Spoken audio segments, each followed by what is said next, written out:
The last surviving member of a legendary rock band has died in upstate New York at age 87.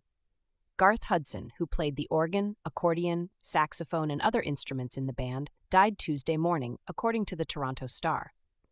A cause of death was not announced, but his estate executor said he passed away peacefully in his sleep at a nursing home in the band's longtime home base of Woodstock, NY.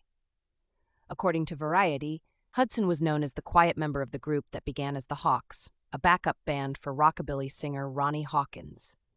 Hudson supported Bob Dylan on his first rock tour in 1966 and served as the recording engineer for their legendary basement tapes in West Saugerties. Hudson, guitarist Robbie Robertson, bassist-singer Rick Danko, pianist Richard Manuel, and drummer-singer Levon Helm formed the band and released their first album, Music from Big Pink.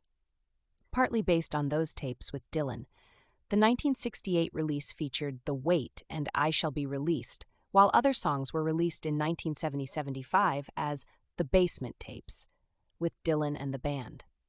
Hudson was a talented musician who played the organ, piano, keyboards, clavinet, soprano, and tenor saxophones, but was reportedly the only member who never contributed vocals to the band on stage or on records. He rarely stood out, except for the lengthy Bach-inspired introduction to Chest Fever, known in concerts as The Genetic Method. Hudson, an Ontario native, was inducted into the Canadian Music Hall of Fame in 1989 and the Rock and Roll Hall of Fame in 1994, both as a member of the band. He was also part of the all-star lineup at The Last Waltz, the band's 1976 farewell concert filmed by Martin Scorsese, with guest performers like Dylan, Hawkins, Eric Clapton, Neil Young, Ringo Starr, Joni Mitchell, Muddy Waters, and Dr. John.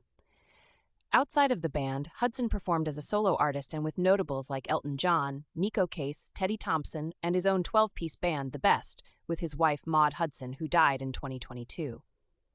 Robertson, who died in 2023, praised Garth Hudson in his 2016 memoir, Testimony.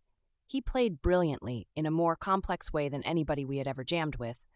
He wrote, "Most of us had just picked up our instruments as kids and plowed ahead, but Garth was classically trained and could find musical avenues on the keyboard we didn't know existed.